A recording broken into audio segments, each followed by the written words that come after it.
तोहरे चक्कर में रे गोरकी मच्छर काटवनी रात बहस में मच्छर काटवनी रात बहस में तोहरे चक्कर में रे गोरकी मच्छर काटवनी रात बहस में मच्छर काटवनी रात बहस में कहके नयाले खरा बनैले खरा रही तोहरे आस में तोहरे चक्कर में रे गोरकी मच्छर काटवनी रात बहस में मच्छर काटवनी रात बहस में तोहरे चक्कर में रे गोरकी मच्छर काटवनी रात बहस में मच्छर काटवनी रात बहस में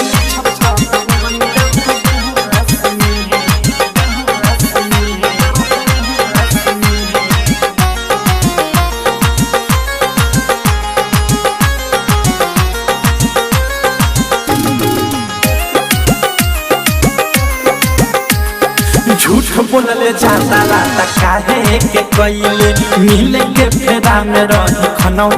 ना खइले झूठ बोलले जाता रात काहे के कइले मिले के फेरा में रही खनौ ना खइले तू सोत गइले खनौ ना खइले कहले मोबाइल में रहे पास में तोहरे चक्कर में रे गोरकी मच्छर काटवनी रात बहस में मच्छर काटवनी रात बहस में तोहरे चक्कर में रे गोरकी मच्छर काटवनी रात बहस में मच्छर काटवनी रात बहस में डीजे विकास लीगा नित्या रिकॉर्डिंग स्टूडियो ननौरा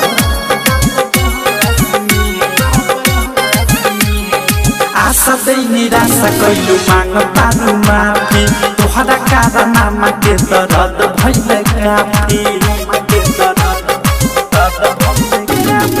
आशा दे निराशा कइलु मांग तानु माफी तोहरा कारनामा के दर्द भइले काफी प्रेमियों देश कहे अनुराग नित्या प्यार कइले गइले हमर नास में तोहरे चक्कर में रे गोरकी